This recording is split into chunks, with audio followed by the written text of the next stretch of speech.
down to D.C. because they just nominated me for Speaker of the House. So I may have to go sit in on the vote. Ha, you funny. If I can make it. Yeah. Hey, everybody. Welcome to the TD Report. I'm your host, David Combs. Here with TK, Tony Kennedy, and Jody Coleman, our Midwest reporter. Hey, Jay Spence, what's going on, man? What is going on, brothers? I appreciate the invite today. It's a good day for me, so I appreciate y'all letting me come on and celebrate with y'all and talk about some good stuff. Let's do that. As you can see from some of our, our taglines here, prayers up for Damar Hamlin of the Buffalo Bills. To be honest with you, Jay Spence, it's been a tough couple of days. Obviously, for those of us who love the sport, we love the young guys that play the sport. This is a very young man, 24, 25 years old. He can't be. I don't even think he's 25. Yeah, he's 24. Yep, 24. He's less than half my age. I don't even have nieces and nephews that young anymore. That's how old I am. Wow. So seeing these young men play the sport, it is a dangerous sport. And I think one of the things we as observers, those of us that didn't play at that high level, we don't necessarily look at the danger that is present in the sport. So You're going to be our Buffalo Bills insider. We're glad to have you here on the TD Report. Jay Spence, I see you've got some good news for us. Why don't you pass that along to our viewers and listeners? Yeah, so after everything that we saw Monday night during the Monday Night Football broadcast with Damar Hamlin, it has been reported now that the doctor said that, he's neurologically sound, he's intact. He's able to move his feet and his hands. He was squeezing some of his family members' hands that was close to him. He was able to recognize family members, so all of those things are good. Those are all good signs. And it's just amazing everything that we witnessed. My biggest fear was, it's like, man, did this dude die on TV? Did we just witness this guy die? And they get CPR and they're shocking them, and they had to provide oxygen on the field.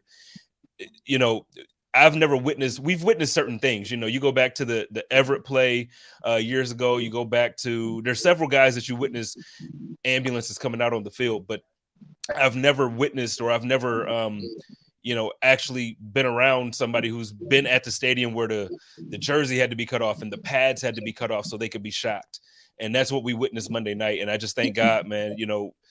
I just thank God that he's there now. They're expecting him to make a full recovery. Like, that's the actual talk now. Wow. It's not just about, they expect him to make a full recovery. So, man, prayers, keep praying. Prayers work. Unity works. And I think the thing that was the most beautiful, just out of all of this, the thing I found the most beautiful was the unity across the league, unity across sports, unity across race, unity across, it just, nothing mattered for anybody at this point besides praying for Damar and just hoping that he would recover. So just keep that up. For those of us who are not, don't do a lot of media for the Buffalo Bills, tell us a little bit about Damar Hamlin. What type of guy is he? A young guy, 2-3 years in the league, I think. Yep. And starting at safety. You guys have had some injuries. Micah Hyde's out for the year. I think blew a knee out. Was that like third or fourth week of the season? So it was. Yep. So Damar, he was a 6th-round pick, and coming to the Buffalo Bills is not an easy task when you're talking about, like you just mentioned, you got 2 all-pro safeties, or you have Micah Hyde and Jordan Poyer, and he came in, he worked his tail off. Micah actually went out with a neck injury. I don't know exactly what the details of the injury is. The team didn't disclose, but Micah's out for the year, and Damar stepped in and he performed as well as one could, after trying to replace an all-pro player. He's quiet, but he's fun. He's the kind of guy that, you're around him and he just jokes. He laughs all the time. He tries to have fun, constant dancing, constant joking. He's a family guy. So he's one of the guys, anytime you go to any of his anything that he's involved with, a benefit or a charity effort or anything, his mom is there. You know, like he's that guy. And like you mentioned, he's 24. He's just full of life. So again, like, I don't wish any of this stuff on anybody, you know, No, but not at all. it seems like it happens to the best of them, you know. And like, this guy is really, not saying it's because of injury and everything that we're seeing now, but truly he's one of those guys that's just like, man, I can't believe this happened to him, you know. So so yeah, no, this is all good. This is all great. This is all great news.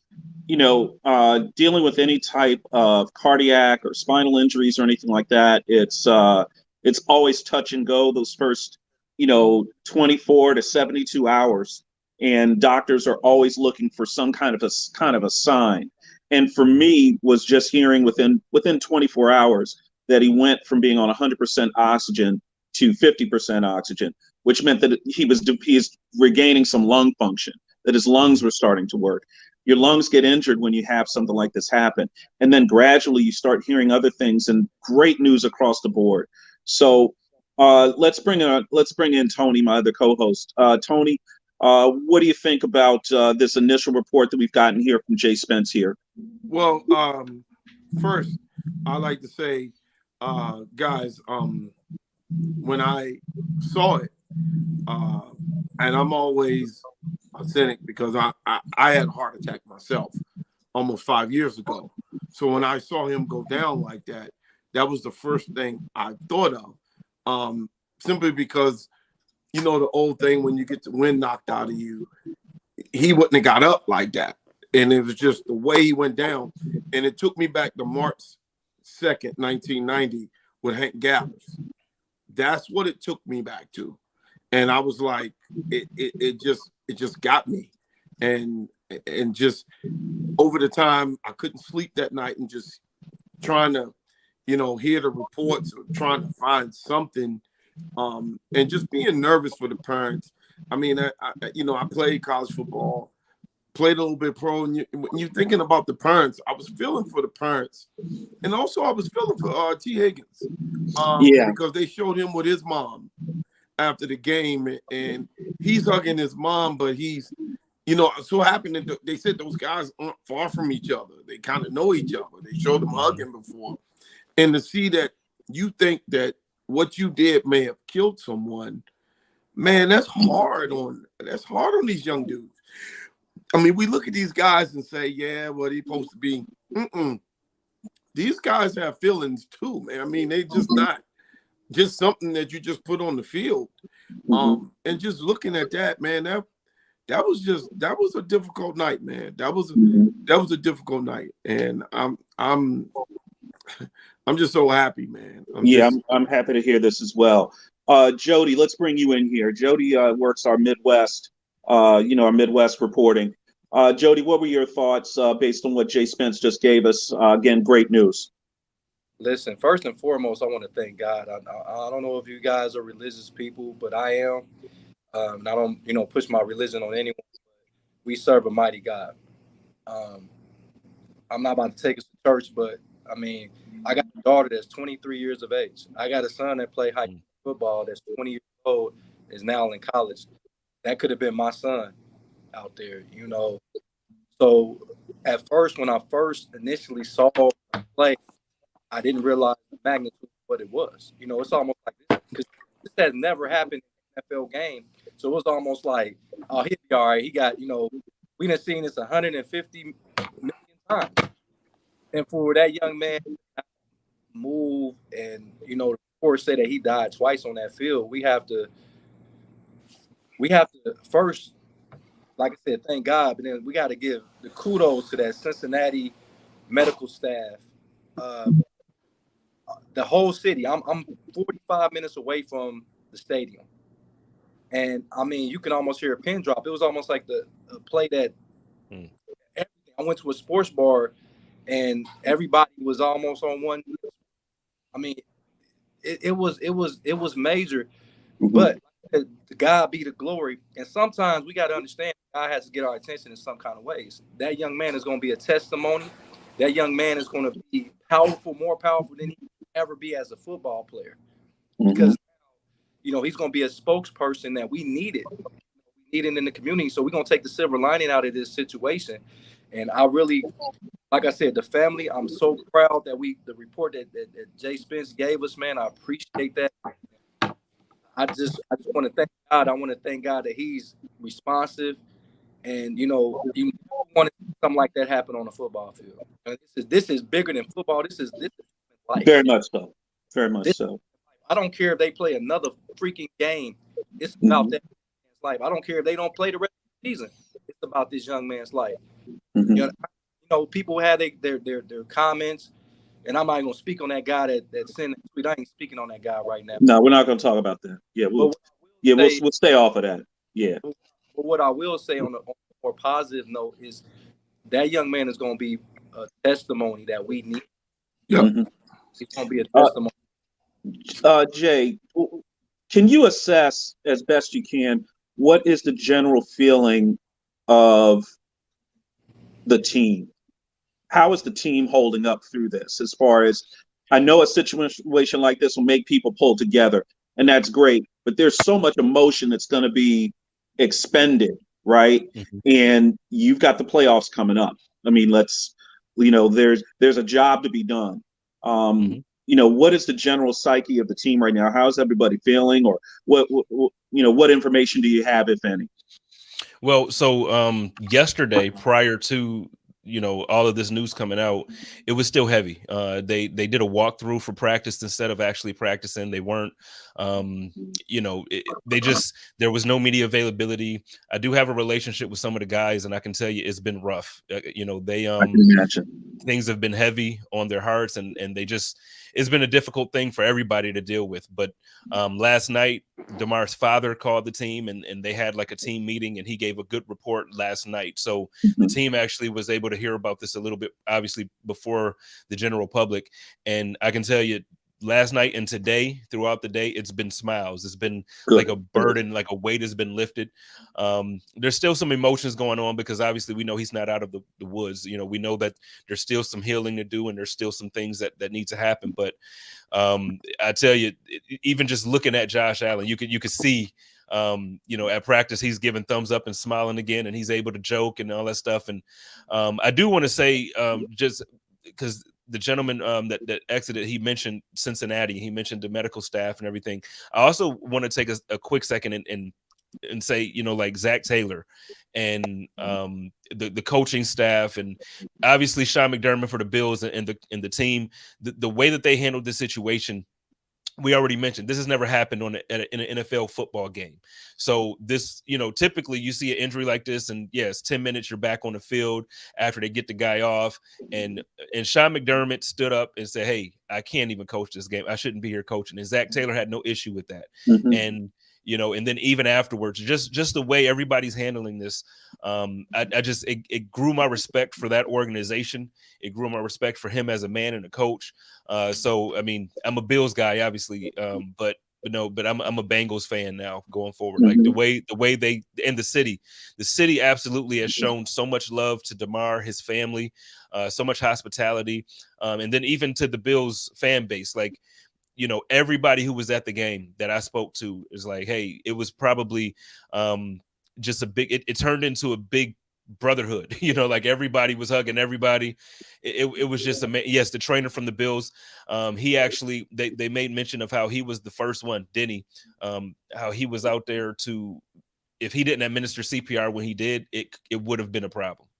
Guy's a hero. Again, thank God Guy's a hero. Yeah. Just, it's, sometimes it seems like we look at the training staff and it's just a bunch of guys and gals in golf shirts that are standing on the sideline, but those people are there for a reason. And I think, I've got a greater, those fans that don't know or people that watch games should have a greater appreciation for those folks, because as far as I'm concerned, from the high school and college level, the way I've always felt, if there's training staff for the team over here to the left and the team over here to the right, the training staff is there for all the players. If a player goes down right next to my sideline, he's on the other team, and I see that it's a head or a neck injury, I want my trainer to be right there. That's what I want. You see what I mean? We're there for all the players. The NFL has always gotten the reputation, a well-deserved reputation, of being strictly a business. of maybe not caring necessarily about the players. And the way that the teams have handled this, like you mentioned, Zach Taylor, Sean McDermott, the way they've handled it, making it more humane as far as how we handle injuries, problems that are happening. It's, to be honest with you, it just gave me a good feeling about it. One of our, somebody texted in, they don't get enough credit nationwide. Props to every first responder out there. Absolutely. Getting to this young man and getting those pads, diagnosing the problem and getting those pads off of him, getting his jersey cut open, getting to his heart to get to where they could do CPR on him. It likely saved not just his life, it might have saved the quality of his life as far as being able to get blood to his lungs and to his extremities, to where, as far as I'm concerned, if he's moving his hands and feet now, that's amazing. Okay, that's amazing really for his body to reboot that way. Am I wrong on that, Tony? No, you're not wrong. When us who are heart attack survivors, basically he had a heart attack, he's cardiac arrest. Unfortunately, he's gonna probably be medicated the rest of his life. He's probably gonna have to go deal with all the stuff for the rest of his life. The first month or so, he'll probably be on what they call blood thinners and all kinds of stuff. Beta blockers. It's going to be a lot of medical. So that you understand the cardiac rehab, you'll walk your first day. You'll probably walk. When he's up to walk, he probably won't be able to walk that much, and you can't breathe. It feels like somebody's putting a pillow over top of you and suffocating you as you get back. He's look, you guys said it right. If he can walk and he can do whatever, and now the good sign was when he asked who won. That's telling us that his brain is pretty good. If he knows that he's thinking about a game and he's not just whatever, he's recognizing people. That was the best sign. When you told me that earlier, I was like, wow, that told me, on this side, they're saying, well, man, he's good. But, where he went down, that's one of the best places, UC Cincinnati, for the heart, and kudos to the NFL for actually having these, most of the stadiums are by big hospitals in big cities. It's set up that way. It's set up that way in a lot of ways, Tony. When they put these stadiums together, as far as the action plans, routes to the hospital, all of that stuff is all predetermined in advance. So in case something like this happens, I mean, it's unfortunate that this happened, but in a way, I'm glad that they had all of these things all set up in place. Everything ready to go, everybody having a job to do, from the sideline people that responded to the paramedics that came out on the field. And again, it's very rare that you see the actual ambulance come out onto the field. Usually they're put onto a cart, driven off.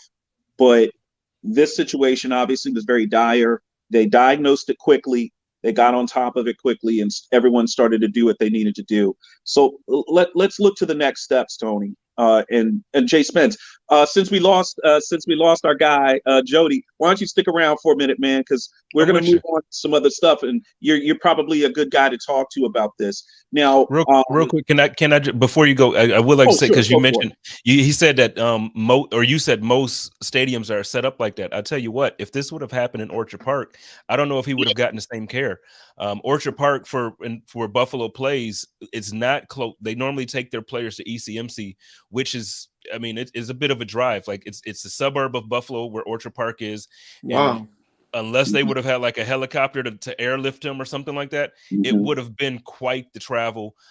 So again, like just the way God works, man, like to have him in Cincinnati where he's 8 minutes from the stadium, by regular vehicle. So ambulance probably took him 3 minutes, it wouldn't have been that way in Buffalo. So again, like you got to try to find the good and the bad here. And I'm saying, like, man, I thank God that it happened where it happened, because it could have been bad. Yeah. That's good insight right there. Absolutely. Let's talk about next steps, TK. Thanks, Paul. Paul Adams said amen. Absolutely. Let's talk about the next steps. The NFL from the league office, they've been working overtime trying to determine what's going to happen. Would the game be, would the game be suspended and played later? All of these things, and with the playoffs coming down on us, final weekend of the season is this weekend. So, Tony, we've got some information that there's possibility that there could be maybe an additional playoff spot in order to make up for the fact that this game didn't get played, and all of the potential playoff scenarios that could come off of this game, and potential teams behind these teams trying to make it into the playoffs, to where potentially we could have an 8th playoff spot added. What do you think about that potentially? Well, here's the $1 million question. If you add an 8th team to the AFC, do you now do that to the NFC? I mean, how? Well, the NFL, Washington fans would like that. Yeah, they might make it into the playoffs now. But you know what? Think about this. If they do it to that side, and then the other one, so they said 8th. Well, the other one said, well, maybe if Buffalo and KC win this week, we give them the option. One of you guys can get the bye, or the other guy can get home field. What do you do? Paul, I would say, yeah. What do you think? What do you do, Jay? If you're Buffalo, what would you do? Yeah. If I'm Buffalo at this point, I take the home field advantage. And I'm only saying that based on now, this is the healthiest. Obviously, now we're talking about after Damar Hamlin injury. But when you're looking at the roster top to bottom, this is the healthiest that we've been since week 1. So at this point, you want to keep that momentum going. You don't need time off to heal up. So if I were Buffalo if that were the scenario, I would absolutely take home field advantage. They've been wanting, we had to go to Kansas City for the last 2 years. We lost in the AFC Championship. We lost in the divisional round. At some point, they want to make Bills Mafia be the deciding factor when it comes to these games. Okay. What do you think about this, everybody? What if they just decided, and I think what I would say is what they should do, is they should have 2 byes. And go with the 8 teams and give the top 2 teams the bye, and then play the 3 and the 8 seed, 3 through 8 seeds play each other, and then work up through the bracket that way. What would you think about that type of option? Personally, I would love that. I think that and just to what Tony said earlier, I did see that the NFC would be added. They would also have an additional team make the playoffs. So just to make it fair on both sides. But look, I'm a fan of playoff football, more teams to play. So I would absolutely love to see, again, like you said, a team like Washington, who I think was crazy to bench Heine. That's not what we're talking about right now, but I think that a team like that has the ability to come into the playoffs and make some noise and make things interesting. So yeah, I would love to see an additional team, but the way I think it's going to go, but just based off everything I'm hearing from inside the Bills organization, it sounds like that first option where they're talking about if both teams win, then we're going to go with it. That's what it sounds like the league is leading towards. But I'm with you guys. I would love, hey, add an 8th team. Let's let's do it. Yeah, more wings, more pizza. Let's go. Can I ask Jay? Tragedies, have how should I say? Most people who don't know you, when this playoff start, there's going to be a lot of people who are going to be listening to you. And there's going to be a lot of people who are now new Buffalo Bills fans. Because to me, Buffalo is one of the best teams, but one of the least marketed. They kind of like Pittsburgh because they're a small market. I am telling you right now, everyone who even knows or can say the word football is cheering for you guys to get to that Super Bowl. Absolutely. And let me give y'all something. Even though he's the Bills insider, the Super Bowl is 20 minutes from his house. Right. So, man, dude, this is like, man, this is, for what you're doing, you're about to be a voice that people are going to be listening to, and they're going to be getting to you to try to get the inside because you know this team. I mean, when I met you at the draft, You know every bit of this team, and that's why I hit you. And I didn't want to hit you and say, well, because I didn't know how you felt. I mean, I know you're close to them. So sometimes you don't know what you don't know. And I didn't want to come at you wrong, and you may not have been feeling like it's time for you to talk about it. But people do need to hear you. And they will know you now because Buffalo will make a long run in this. And actually, you guys just became my favorite team in the AFC, even though I picked the Chargers to go to the Super Bowl. Not to toot my own horn, Jace. Not to toot my own horn, Jace. He picked y'all. I picked y'all. I had from preseason. You can go back and look at our show that we did before the season started. I thought this was going to be Josh. I thought this was going to be Josh Allen's year. I thought that the Buffalo Bills had gone through every step that they needed to go as far as through the playoffs, getting to the divisional round. Getting to where they got to Kansas City, had them where they needed them. Couldn't quite get it done. And by the way, one of the best NFL playoff games ever played. It was amazing, right? Yeah. I thought this was your year. So, G. Talbert says, what y'all think about an eighth playoff seed? Here on the Chief Report, I'm David Combs, here with Tony Kennedy, here with Jody Coleman, special guest, Buffalo Bills insider Jay Spence. Jay, it's gonna be hard for us to get you off this show now, man. You are God now. You're a man. We need boots on the ground in Buffalo, man. You know what I'm saying? I got you. I met Tony at the draft, and we had a good conversation there. He joked with me a little bit, he's trying to get under my skin, but we had a good time at the draft. That's what I do. It's all good. You know what? If you turn your camera off, you could probably pass for Mike Tomlin. You almost sound like that dude. You know what? Yeah. And when I tell you I hear that more often, I promise you, I hear it probably 3 times a week. Honestly. Yeah. Oh wow. Yeah, you do. Hey, so when we come out to the Super Bowl, man, we need to be with you, man. Let's link up with you, especially if the Bills go. Let's link up. So let's link up. The TD report gonna come out there and get with you, man. And man, my heart was just. My neighbor upstairs, he's the biggest Bills fan. He's from Buffalo, and it's just, dude, it's hard for me to root against y'all.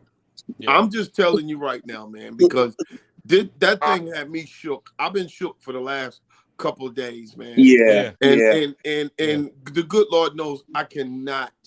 I cheered against y'all hard with Baltimore and everything else. I didn't want y'all to win. Nah, man. They knocked your boy out the playoffs, dog. Yeah. They busted up Lamar pretty bad in that game. Yeah. Hey, we knocked him out the playoffs, and then Bills Mafia got together because he got a concussion, and we made donations to his charity, and we made sure we took care of him. And look, Buffalo Bills it's fans all love. Lamar was actually shaking hands and signing autographs for Bills fans on the way out. He's a class act all the way. I love y'all wrecked that boy up pretty bad, man. And he said something big.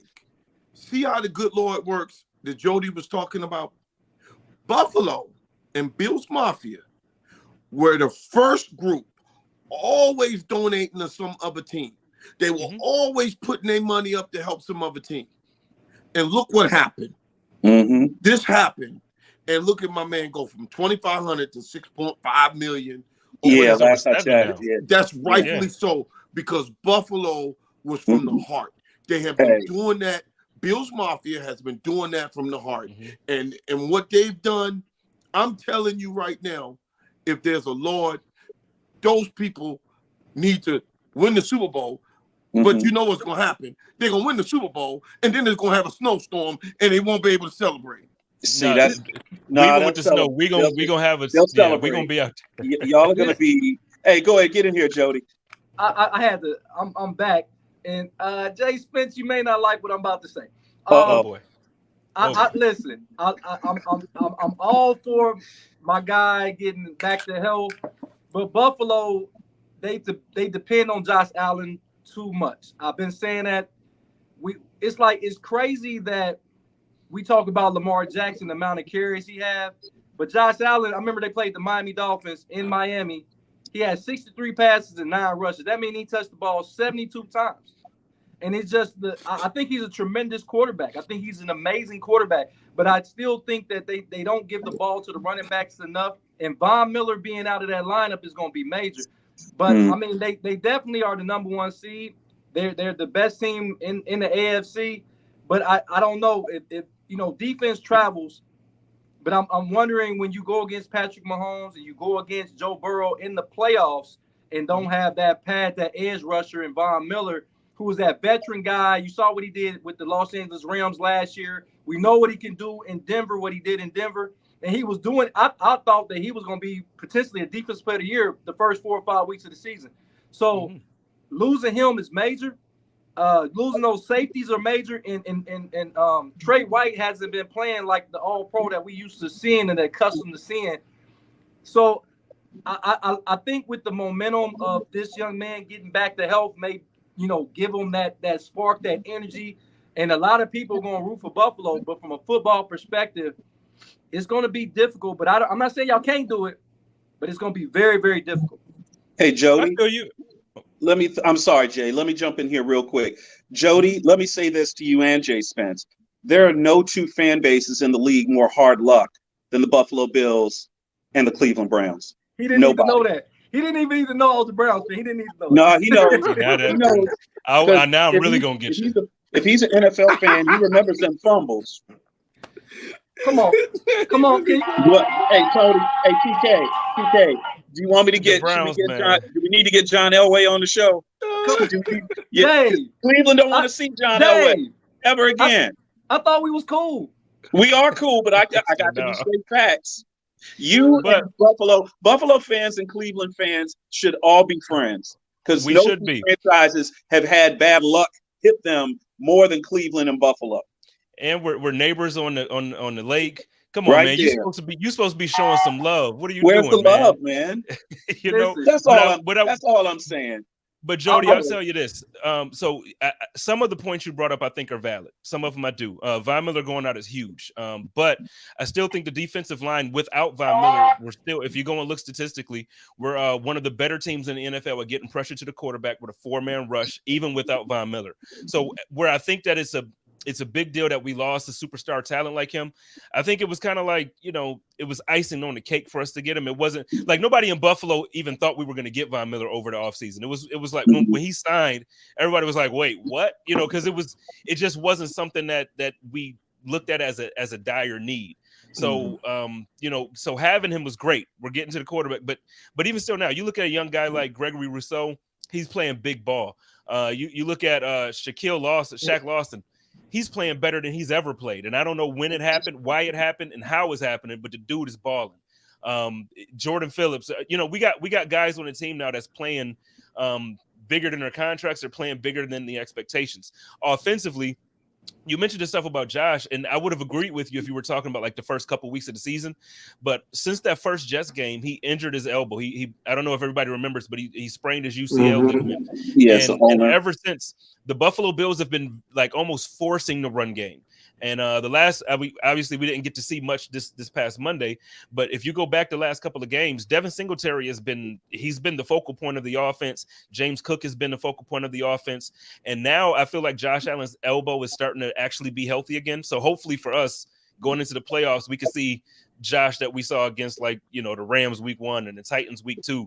I want to see that Josh. But I get what you're saying. I agree. You give the ball to him too much, and he's too much of the offense. It can, if they figure out a way to shut him down, like we did with Lamar. That's basically what happened with Lamar. Like Lamar is the offense, and if you find a way, shout out to Sarah. She's repping Buffalo Rumblings as well. Thanks for joining, Sarah. And you're right. You forget our linebackers. Matt Milano is having the best year of his career. The best year of his career. Tremaine Edmonds is lights out. I will agree with you as well about the secondary. Trey White isn't the all-pro Trey White we're used to seeing.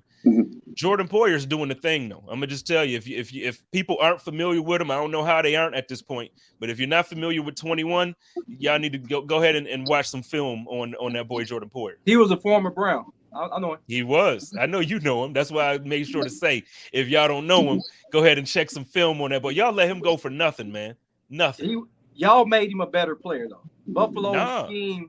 He wasn't that type of player. We didn't look. You could have put Jim Brown back on the Browns in his prime, and we would have messed him up on Cleveland. God dang. Y'all have no idea what Cleveland did to players, and that's why they were so successful in other places. Let me ask you this, man. Why is it that the offense all of a sudden got worse when your franchise quarterback is active now versus when Jacoby Brissett was in? Let me go ahead. I'm glad you asked that question, and I'm going to tell you why. It's because we're using these games as if it's preseason. I think once we didn't win games we were supposed to win early on in the season against the Jets, against the Chargers, games that we had locked up.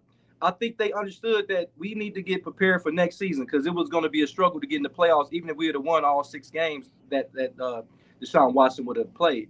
I think that if you've seen what the offense can do in the second half of the Commander game, where he threw 3 touchdown passes, it looked like he's starting to get a rhythm with Amari Cooper. He's starting to implement Nick Chubb and like I always been saying on the TD report, I love Kareem Hunt, but Kareem Hunt is not the guy people thought he was. Kareem Hunt has not had a 1,000-yard season since his rookie season when he was in Kansas City. He's a decent backup, but to put him on the same level as Nick Chubb is blasphemy. To say that he's 1A and 1B, no. And I think we gave him the ball too much, and we became so predictable offensively, Jay. We became so predictable. If you seen Kareem Hunt come in the game, we knew we were throwing the ball. And we took him out the game on third downs. Defensive coordinators, they had a sigh of relief, like, wow, he's out the game. So even when we played Buffalo, when we played you guys, y'all knew exactly what we were going to do. I'm pretty sure the defense coordinator was like, this is easy money. When Nick Chubb go out the game, they throwing. When Nick Chubb in the game, they running. Come on. So it's not that we got worse. It's that we were trying to implement Deshaun Watson. You got to think he was out for relatively 18 to 19 games, probably a little bit more than that. So we're looking at a whole 2 calendar years that man did not play football, and you starting to see him be Deshaun Watson in that second half. I'm also curious about the report that came out today is that Jadeveon Clowney basically feels like he's not going to be there next year. So it's like you're imploding again as a team, and at one point, seriously, at some point it's like, okay, it's the coach.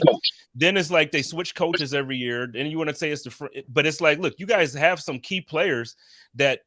Listen, I'll tell you what, if Jadeveon Clowney wants to stay in that cold climate, he can drive up to 90 for about 3 hours and go to Buffalo, and we'll keep him. And we'll love them. You know what I'm saying? So there's something else happening that's making these players say, I don't even want to be here. Deshaun's back. So it's not, you can't blame it on the quarterback play. You got Amari Cooper. You got a great receiver in Amari Cooper. David Njoku to me, should be a top 5 tight end in the league. So, something is going on in Cleveland as just making you guys, Buffalo was like that for years. We 17 years without making the playoffs. So I get it, but at some point, man, you guys got pieces. Something got to get figured out. Well, like I said, Dave and Tony, I'm sorry about this. I'm gonna address this for Jay. Okay. I'm enjoying the show. Look, I'm gonna keep it real with you, Jay. Clowney don't never play. So if he's not there, who cares? He's never on the field.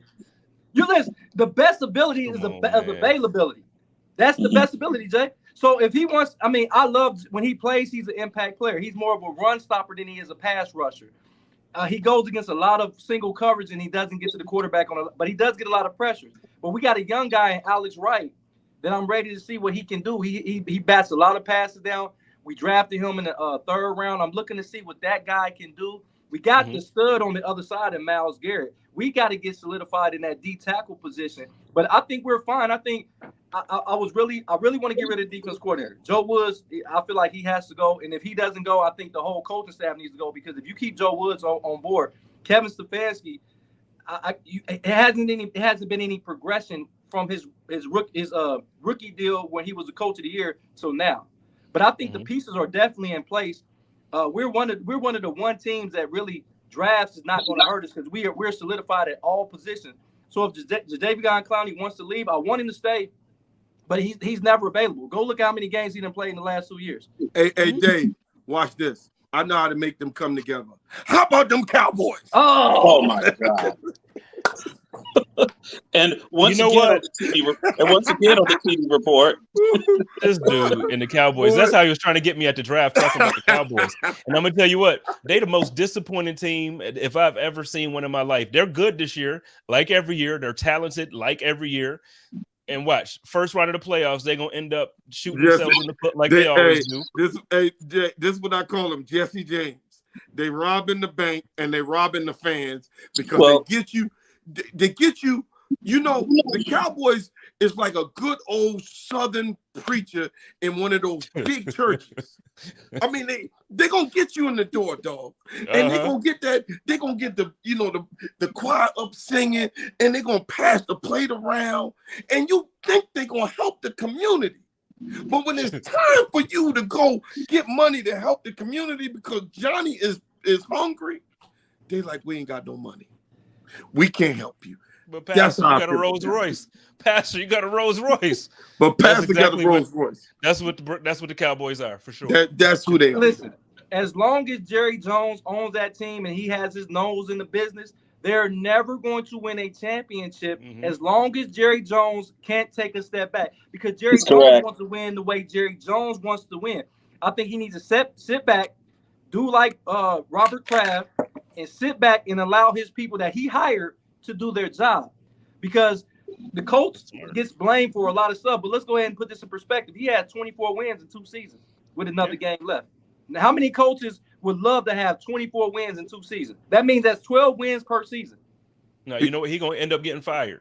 And the coach that replaced him in Green Bay don't have the same record this year. And guess what? He going to keep his job because they're going to make the playoffs on the – no, man. Mike McCarthy is not a bad coach. Hey, can I ask you two guys something? We just on here talking. We don't understand what just happened in the NFL. Does that change Washington from starting Howe and making them start another quarterback? Because now they got a chance to make the playoffs. I would have. You know how many other teams now are like, oh, we back in it. Once again, Tony, they're going to probably have to put. They're going to just put Heineke. They should put Heineke back in and try to win that. But any of these teams, Jay, think about it. Jody, think about it. Some of those teams that say, "Oh, I was eliminated last week," they back in it. If they add this 8th thing, that brings everybody that was down to 11. They back in it. This is my issue. Man. This is my issue with the Commanders. Is regardless of what happened next week, Rivera would not have a winning season once again. He will not have a winning season, and he has yet to have a winning season as a Commander coach. And if you go back a few years with the Carolina Panthers, he did not have any winning seasons.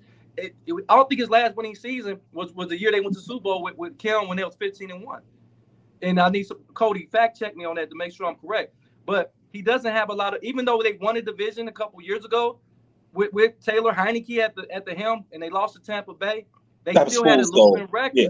Mm-hmm. So at some point, the Washington Commanders, you know, their organization, I don't want to say it's successful, but I mean, come on, from the owner down, it's just been they've been making wrong decision after wrong decision. Well, I think I agree with you, but I think the wrong decision after wrong decision is the quarterback. I like Taylor Heineke. I think he should have been starting. I don't think, and I get it. I get the reasoning behind why you put Carson Wentz back in there. I get why you try it, but Taylor Heineke is the guy that the team plays for. But outside of that, every year, every offseason, you can't keep expecting to win with a. And no disrespect when I say this, but you can't keep expecting to win with a great value quarterback. You need to like use, you know what I mean? Like you got a 1st round draft pick, get a quarterback. Or if there's a free agent out there, get a quarterback. But they did. These guys, Wentz ain't that dude. I agree. You know what I'm saying? Like Wentz is terrible. We saw last year what happened to Indy. Like we saw Indy. Come on, man. So what I'm saying is because it reminds again. I'm talking about experience in Buffalo. You're talking about we gone through quarterbacks, man. We had guys come through there, man. If I went down the list, y'all would laugh just at the guys that I'm a name. And well, Cleveland went through it too, so you get it. I wouldn't laugh. I wouldn't laugh. Trust me. Right. That's what I said. So you get it. But when you have a roster like that, you got receivers. Man, you got receivers out in Washington that teams would love to have those receivers. The running backs, are you kidding me? You give me Robinson on the Buffalo Bills right now. Ooh. You give me Robinson on the Buffalo Bills right now. Gibson. Give me Gibson, man. Either one. Give me Patterson back. We drafted Patterson and he ended up going there to y'all. Give us Patterson back. The dude that was on your practice squad that got called up today. Give him back. He's a local guy. Yeah. I take him back. Like, come on, man. What are y'all doing? Y'all got all of this talent. Defensively, y'all got all of this talent. So I can't even say it's on Rivera, but coaches always go down when they can't get the guy. You could be the best coach in the world, but if you are limited at talent at the quarterback position, it's going to be the same story for you every single time. Every time. But Dave and Tony, I've been preaching this. Only people that have wins and losses on their record is the coach and the quarterback. So it does. Listen, look, Jay, you haven't been. I don't know how I missed you at the draft. I was out there too, but you got to understand. This is what people. I'm a type of guy. I don't care if my quarterback throw for 2 yards. If we win, I'm happy. I'm looking at the social media. They want their quarterbacks to throw for 350, have 3 touchdown passes, quarterback QBR over 100, perfect 85% passing, and they don't. People say they trash. And what we got to understand, the football is about wins and losses. At the end of the day, I don't care we won 2-0, Jay. We can win 2-0. But Jody. Yeah, go ahead. Y'all got Terry McLaurin, man. Like y'all got a wide receiver that should be all pro every season. He should. If you gonna say, well, if it's 2 completions then we win, yeah, give me McLaurin, dude. Because if you say that, fine, but then build the team for that. Build the team for one. Don't have these all pro. You have the roster to make the playoffs every year. You just don't have the quarterback. Hey, Jay, what I tell them, when everything is equal, when all things are equal, it comes down to that quarterback position. It does. Can that guy make plays? If you don't believe that, take a look at the Buffalo KC playoff game. Mm-hmm. It was the quarterbacks. The quarterbacks drove that game. 100%. To me, one quarterback just ran out of time. He didn't lose. He just ran out of time. He ran out of the rules. Hey, Tony. That's the only thing. Tony, the first guy whose mom says you got to come in for dinner. If his mom comes out first, you lost. That's literally what it was. The street light came on and Josh had to go in. Josh's mom said, "Hey, we have a meatloaf. Get your ass in the house." That's it. Yep. Had they given y'all the ball back and they said y'all had to go for 2, y'all would have probably won the game by 1 point. No doubt. There's no doubt in my mind. Hey, Jay Spence, I'll answer that one for you. No doubt in my mind. I thought Buffalo was going to win that game. They just needed the football last. And the last thing I'm going to do is get on anyone on their defense for not holding down Kansas City. Kansas City offense was so unbelievable. I mean, look, man, the play to the cheetah, Micah Hyde had that guy. He had the angle. And Tyreek Hill outran the angle. He outran the angle. It was incredible. I've never seen you know which play I'm talking about. I do. He had him lined up. He would have at least prevented a touchdown. But Tyreek Hill was so incredible. And the scary part is, and one of our other co-hosts, Devin Mason, talks about it. When Tyreek Hill was taken off the roster, ended up going over to Miami, he said that Mahomes is going to be fine. We were saying, who's he going to throw to? He's going to throw to. He's like, he's Pat Mahomes, Dave. And you see both of those guys are doing very well for themselves. Tyreek Hill's doing well in Miami, and Pat Mahomes is still doing Pat Mahomes type stuff. I would argue about that Patrick Mahomes take, though. I know he just hit 5,000 yards. So when I say this, I'm literally nitpicking here. So I'm not. Please don't take this as disrespect to Patrick Mahomes. I think the guy he's incredible, but they're not winning games the way they used to win games. You're not scared of the Kansas City offense the way you were. Now you're seeing them struggle against the Broncos twice. Like the Broncos this year, you're struggling against the Broncos. They struggled against a bunch of other teams. They won. So, and that's what good quarterbacks do. You struggle against it. You went to overtime against the Texans. You know what I'm saying? Like you had, I forget the wide receiver it was that caught the game-winning touchdown, but he did the whole. You remember last year in Minnesota in the NBA when dude won and they took his jersey off and was crying. When Pat Beverly did that, they did that for the Texans, the 112-1 Texans. He threw his helmet and he was celebrating. It's not the same offense. So as much as I think Patrick Mahomes is that dude. Look, the team is not the same. They don't scare me the way they used to scare me. The last time I was scared of them as a Bills fan was that game that we were just talking about. That 13 seconds thing. And yeah, Sarah's talking about Diggs and Davis in the comments because Davis hasn't shown up. He's not the wide receiver 2 that everybody expected him to be this season. You look at the game last year in the playoffs and it's like, oh, this dude is a superstar. You line him up against that game, yeah. But look at the season. He's been averaging like 3 receptions a game. It's like 3.6 receptions a game. That's not a wide receiver 2. It's just not. Can I jump here for a moment? Hold on, Jay. Listen, I know you're our guest. Pat Mahomes is a better quarterback now than he was the MVP season. And the reason being, I understand that they won against the Texans, but this is the NFL. I don't care who lines up on it. It's a difficult game to win week to week. I don't care what the records are. These guys all get paid to play this game. Don't put in consideration the record because you got a lot to do with the Houston Texans playing a lot of close games. They took the Cowboys to the brink. You know what I'm saying? And then when Cleveland played them, the only why we won is because we had a punt return and 2 defensive touchdowns. If you go back and look at a lot of games they played, they were in the game. They just don't have the same talent that these other teams have.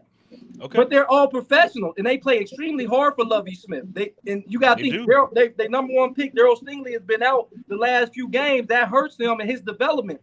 So Pat Mahomes is that guy. You said, well, he struggled against the Denver Broncos. I didn't say no. Hear what I said. I didn't say they win different. You said they win differently. I didn't. Yeah. I'm agreeing with you. He got 5,000 yards passing this year. That dude is that dude. What I'm saying is, as a team, I'm not talking about Patrick Mahomes. He is that dude, and he probably will win MVP, and he should win MVP.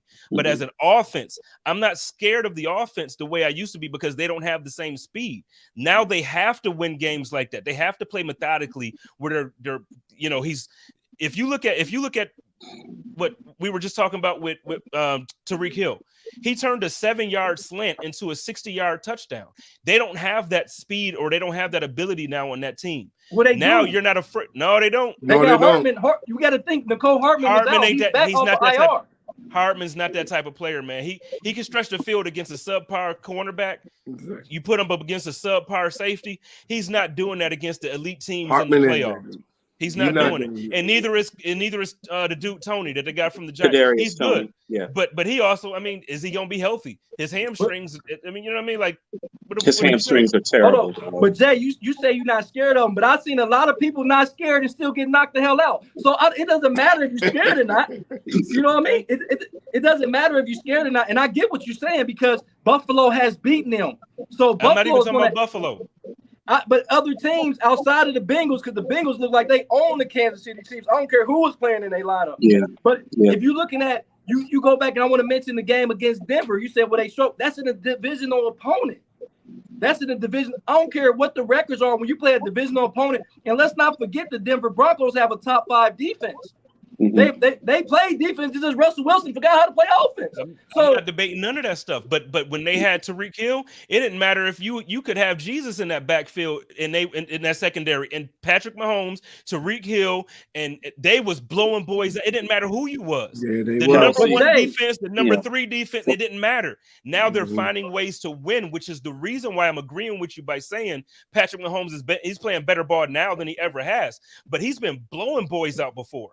Well, let me ask you this, it's Jay, different. They got a better record now than they had last year? Right, because again, I'm agreeing with you. You're taking it like I was dissing. I'm not dissing Patrick Mahomes at all. They're finding ways to win. They're 12-4 or 12-3 or what 13 and I don't even remember the record because they won last week. So no, they're 13-3. Look, I have nothing bad to say about him. I think that shows how good of a coach Andy Reid is. They're finding ways to win games when they don't. He's a Hall of Fame coach, second to none.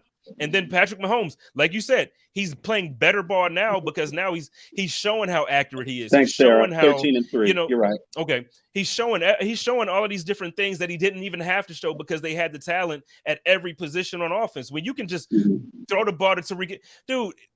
They don't have the same type of offense now where he can scramble for 15 seconds and then throw it up and Tyreek Hill all of a sudden takes it for a touchdown. Can I say something real quick, Tony? Can I say? I'm sorry. Hey, we like Sarah. Come back next week, Sarah. Thanks a lot. Sarah's on top of the show. Yeah, Sarah got to get on the show. Yeah, we need to get Sarah on the show. Sarah's like, yep, 13-3. Bap. I love it. Sarah's on it, man. She's good. She's gone to every Bills game for like the last 3 seasons, and she lives in Florida. That's what's up. Hey, let me run this by you real quick. Since we have a Buffalo Bills expert on the show, Anchor Bar or Duff's for wings, which one's better? If I'm going back home, I'm not going to either one of them. Where are you going, Lenova? For pizza, I could go to Lenova, but if I'm going for wings, I'm going to Bar Bill. I'm not even looking at Duff's. Yeah, I'm going to Bar Bill every time. Okay. See, Sarah said the same thing. Neither. Yeah, exactly. Right. Tell us about the whole idea of being in Buffalo and this culinary delight called beef on weck. Can you talk to us about that? So it's an acquired taste for me. I'm not the hugest fan of it, but it's thinly sliced beef. It's cooked. It's not overly cooked at all. And it's like this sauce that they dip it in, and the bread has some like some salt and some different seasonings on it. I'm not a huge fan, so I'm probably the wrong one to ask. But as far as the wings and the pizza, I feel like it's you won't find a better city to go and get. You can go really almost anywhere and get wings that you're gonna feel like are the best. Yeah, I had a custom, I'm an auditor. So one of my clients was up in Buffalo. I had to go up to Buffalo 4 times a year. So, I've been to Anchor Bar, I've been to Duff's, and usually what I would do when I'd be in the hotel is I would order Lenova. Their pizza is quite good. I really enjoyed that. And the hotel I stayed at was right across the street from New Era. So I used to go to get my Bills gear for my cousin. My cousin Marcellus. My cousin Marcellus is probably the biggest Buffalo Bills fan ever. So I'll definitely get him a copy of the show. He's going to be glad that we have a Buffalo Bills insider on here. So that's the food portion of the show. Sorry, I had to throw that in there for folks that like to eat. But next time you go, what's that? Bar Bill. Next time you go to Buffalo, Bar Bill. Bar Bill. Do they have one at the airport? It's not one at the airport, but it's one not too far from the airport. You're talking about maybe 10 minutes from the airport. Perfect. Next time you go, man, I promise you. And I guarantee you, anybody you talk to in Buffalo, they're gonna bring up Bar Bill in that top 3 conversation. Jody over here writing it down, man. Jody, hey, that joint. I'm making notes of it. You're up there in the Midwest anyway. You could get over there, Yeah. Hey, you never know when I gotta go up to Buffalo. You never know, man. Niagara Falls is not too far from there, so it ain't. Yeah. My client up in Buffalo used to give us restaurants to go to. So Bar Bill sounds like a winner, and I like it up there, to be honest. I've had a couple of great steaks when I've been up in Buffalo. A couple of good steak restaurants. I always eat well when I'm up in that part of the country. So that's pretty good. So, gentlemen, I need to talk about one thing real quick. Get off of football for just a second. We need to talk about what happened here at the University of Texas. University of Texas announced today that they're going to part ways with head basketball coach Chris Beard. Chris Beard had a domestic violence situation. He was arrested for 3rd-degree, domestic violence, and was let go today with cause by the University of Texas. Now, the with cause part's really important. He's going to forfeit all of his buyout since they fired him for cause. Obviously, domestic violence, huge issue, definitely a huge issue in sports.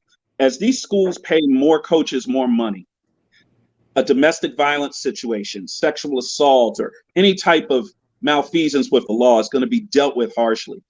Chris Beard now is a Final Four coach. He almost won a national championship. I think it was less than 3 years ago. He's now out on the street. He's fired. What do you think about that, Jody? First and foremost, anybody that do any crime against a woman needs to be out on the street. He needs to be locked up because I have a daughter. We all have mothers. I don't play when it comes to disrespecting women. I don't care what form it is. And I know they're like, well, you're a Browns fan. That's a different subject. We'll talk about that on a later date. We can always do that. Yeah. Once again, the court of law said it wasn't what it was, but that's, you know what I mean on that. But when you put your hands on a woman, 9 times out of 10, a woman can't be the man. Let's keep it all the way real. It's no reason a woman can make you that mad where you have to put your hands on her. Mm-hmm. So what do you think about that? I don't care what the circumstance is. I don't care what the circumstance is. I don't care what it is. You are a man. Be a man. So I'm not disappointed that man is out on the streets. I'm not disappointed he forfeited his salary. He needed to do so, and probably more than that. Because evidently they did the full investigation, which I want to give kudos to Texas because they didn't just fire him without doing a proper investigation. Because remember, this happened almost 6 weeks ago. It did. So they did a proper investigation, which I'm gonna give more kudos to Texas. That's how you do things. You don't just make a decision. You gave him paid leave. You went and did an investigation. And when you came back with an investigation, evidently it was enough evidence to let him go as a head coach. Because guess what? If it wasn't, he could sue the university, which he can't, and he understands what he did was wrong.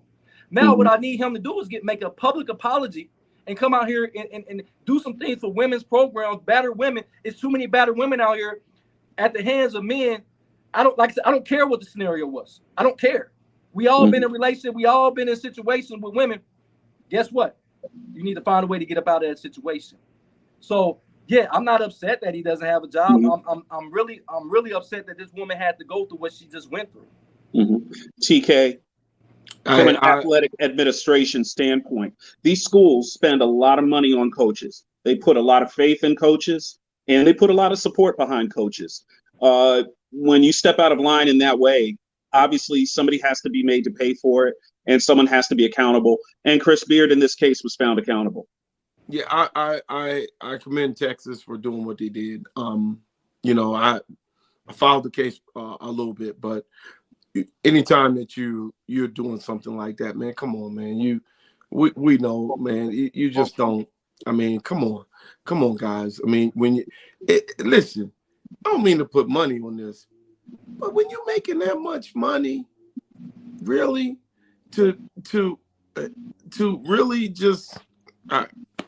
I don't get it, man. And I pray that the woman is safe. Yeah. And he deserves everything that's coming his way. Hey, Jay Spence, you know, I'll give you the last word on this. Texas, at the time of this, the time of the assault, Texas was a top 5 team and were thought to be a potential Elite 8 caliber type of squad. For Texas to make this move, they literally are taking money out of their own pocket in order to make this happen. And they're going to try to salvage their season with an interim coach. But what are your thoughts on what happened here? Did Texas do the right thing? King. Did I mute myself? Y'all got me back? Yeah, we got you now. I'm sorry. So yeah, no, I'm gonna agree with what everybody said. I feel like you know, at some point it has to start, the tables have to start turning to the point where when people do this, regardless of what position you're in, regardless of how much money you're making, or regardless of whether it's sports or whether it's politics, whether it's whatever it is, you need to be held accountable. So you know, I commend them, and hey, Chris Beard, it sucks to be you, man. Like, you make these decisions. There's some other guys that need to be held accountable. There's some other things that just came out into the public. The guy that runs UFC slapped his wife on camera. He needs to be held accountable. Yeah, Dana White. I saw the tape.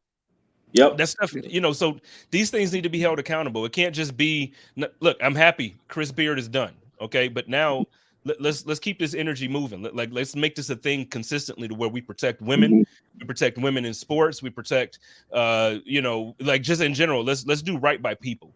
I think we need to protect Black people. We need to, like, everybody. It shouldn't even necessarily need to be a conversation anymore about marginalized groups that we need to protect. We just need to treat each other right, man. Like, so if somebody treats a white man wrong, that dude need to get dealt with. Treat a Black woman wrong, need to be dealt with. Treats it like, it don't matter. We need to treat each other with respect and learn how to be able to live with each other in peace. And I think at this point it's the time for us to start holding everybody accountable for the crap that they do. You know, you bring up a great point, and so does everybody else. You know, one of the things that has kept me away in certain stages from certain pro sporting events is exactly what you're talking about. How we treat each other. Okay. We did see a scene. I think it was at the Raiders against New England, where a fan was getting up in another fan's face. Okay. And to his credit, the New England fan did not react, did not lash back out. And you saw that rewarded by Bob Kraft. You know, this guy ended up sitting with Bob Kraft at a game. It's pretty cool. You know, you in the owner's box. But just in general, I remember many years ago, Howie Long used to talk about this when he was with the Raiders. He said his sons, and we're talking about Chris Long, talking about Kyle Long, NFL players that would grow up to become NFL players. He said he never took them to home games. He said it was just too wild an atmosphere, too savage, too crazy. You know, we see the Bills Mafia. That's a different story. That's fun. That's guys acting, having fun, and no shirts on, and it's snowing on them. I'm talking about the incivility towards other people. Yeah. I would never feel, if I would go to a Bills game, I would never feel like I'm going to get beaten up. If I show up in there wearing a Redskins jersey or Eagles jersey or whatever, I feel like I'm going to have a good time and someone's going to offer me some beer and some wings. But you can't say that about a lot of other cities. No, you can't. You could go, you get messed up pretty bad. Go to some other places. Don't go to a Dallas-Philly game. Dallas-Philly game could be dangerous for you. And listen, Mike Scott, that used to play for the 76ers, is a Redskins fan, and he showed up at an Eagles function, and he let them know, hey, listen, I'm going to show up, but I'm going to wear my Redskins stuff. And somebody started something with him, and Mike Scott is like 6'7", and somebody from Philly got beat up at the tailgate. It was like for coming out their mouth wrong. Look, we're fun-loving guys here on this show, our guys.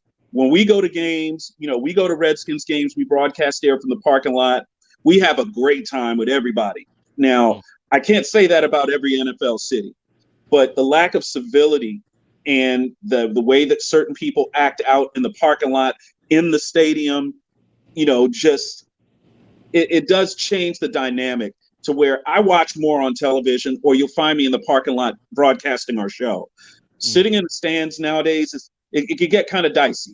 You could get the wrong guy that's had a few too many drinks. Hey, Dave, that's what you got to give Buffalo credit for. Oh, fun-loving fans.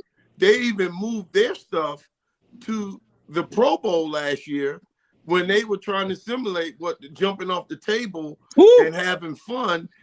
So when I say the Bills Mafia has kind of changed the way fans should actually kind of be nice to each other, even though we're cheering against each other.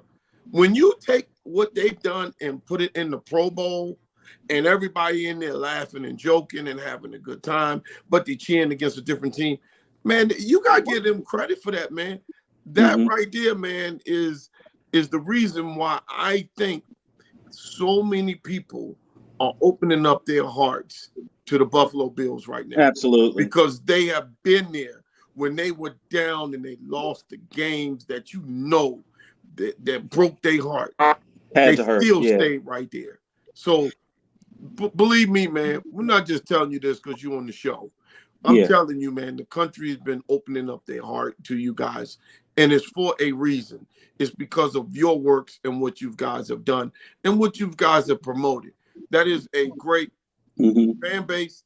It is a great franchise. I mean, and they're one of the smartest franchises in the world. You probably don't know that the NFL tried to come in and take their team and try to move some games over to Toronto. The Buffalo Bills fans did. Oh, no, we're not going over there so you guys can kind of see what's going on. It ain't happening. We're going to stay right here. It's almost like me when I go in the grocery store. I got a self-checkout or I got a cashier. I never go to the self-checkout. I always go to the cashier. Why? Because if everybody keep going to the self-checkout, there would be no cashiers. Right. And see, I had that thing for 10 years. What happened during the pandemic? We needed those people working in that daggone checkout, didn't we? Yeah. Buffalo fans are smart. They didn't go that hour and 20 minutes to Toronto. That's why Buffalo don't like Bon Jovi. He tried to get together and tried to move his team and move his team to Toronto. Oh, I already know. Him and Trump. Y'all hating on Bon Jovi on this show? They tried to get Bon Jovi. No. For Buffalo, it's not just about forget his music, forget whatever he do. He really it was a plan where they were trying to take the Bills and move them either to Toronto or to LA. Before it was the LA Rams and the LA, they wanted the Buffalo Bills to be the franchise to move out there. We wasn't going for it. That's not happening, man. No. But you know what I'm gonna say about Buffalo, man, is like everybody mentioned, man, Buffalo has been one of the most fun-loving places, fun-loving teams. It's unfortunate stuff has happened because they have a similar makeup as Cleveland. And I want to take you back, Jay Spence, a little bit. You probably remember this. I'm a huge Cleveland Brown fan. And do you remember back in I think it was 88, we played you guys in the playoffs and Don DB got hit by Felix Wright and he landed on his head? Yeah. We circled around Don BB at that time, and the Buffalo team rallied around that. We ended up winning that game, but y'all end up going on after that. Y'all end up going to 4 straight Super Bowls. And if it wasn't for Cleveland winning that playoff game, y'all potentially would have went to 5 or 6 straight Super Bowls. But I look at when that happened, it's like everybody stopped worried about football and they worried about the health of that player. People. That's like right. Buffalo is a people, like, it's a people place. So when you hear tragedy happen in Buffalo, you got to forget what team you root for. You have to forget what team. I'm a Browns fan, but guess what? When that happened to that young man, and Tony called me, and I was like, "What are you talking about?" He said, "You need to get down to that stadium." I said, I can't get down there, and because I didn't really know the significance of what happened. But when I went back and I was able to see it, I went inside the sport because I was going into the sports bar, and I went in there and I seen people dang near taking a knee in the sports bar.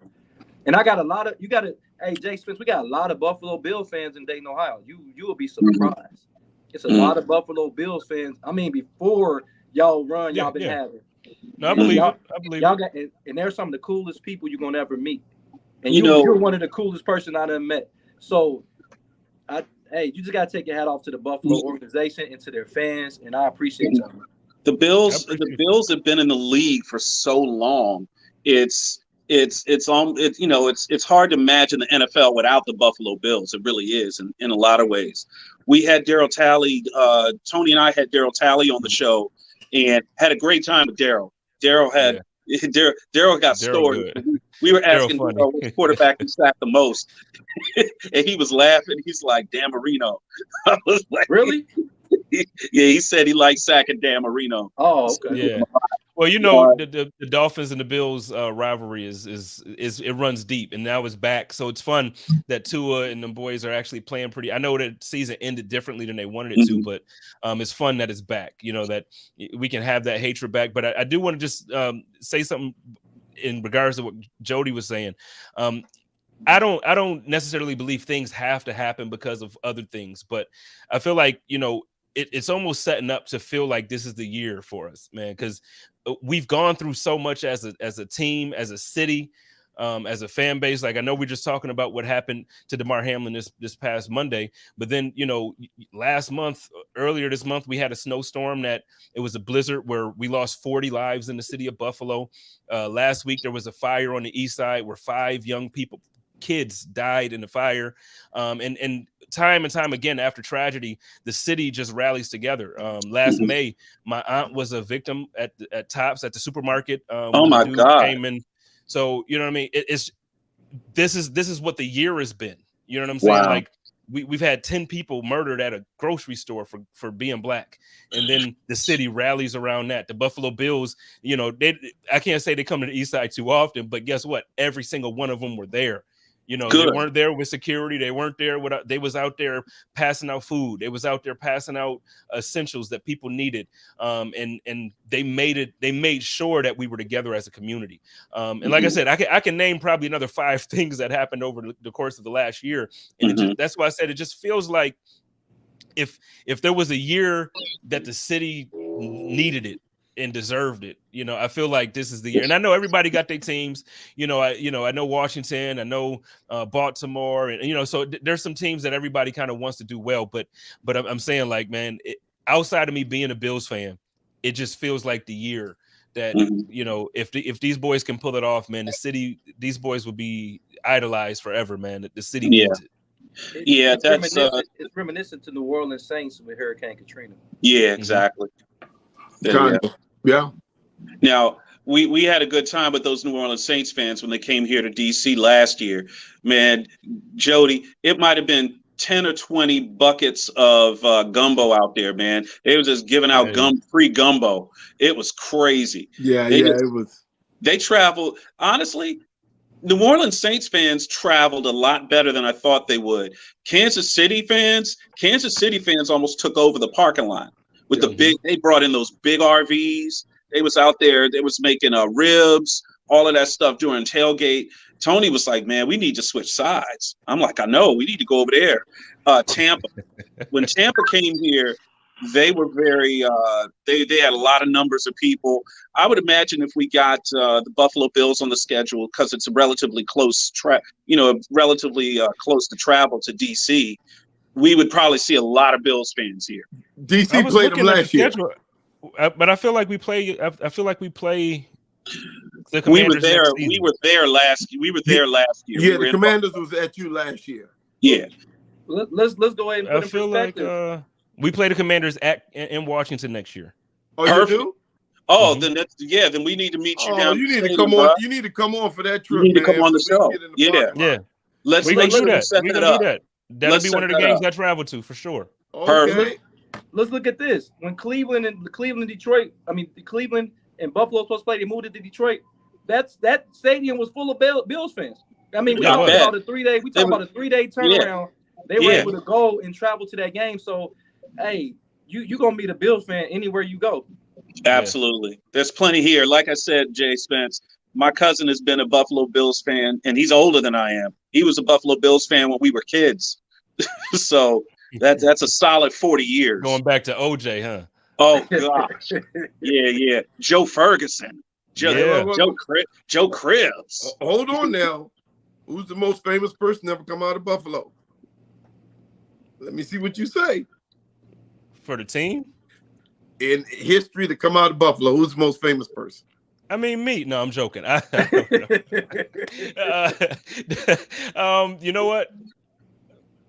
Lately, there's been a lot. Like, I don't know if y'all rap fans or not, but Griselda doing it. So I'm gonna go with my guys. I don't know. I got a phrase. The president.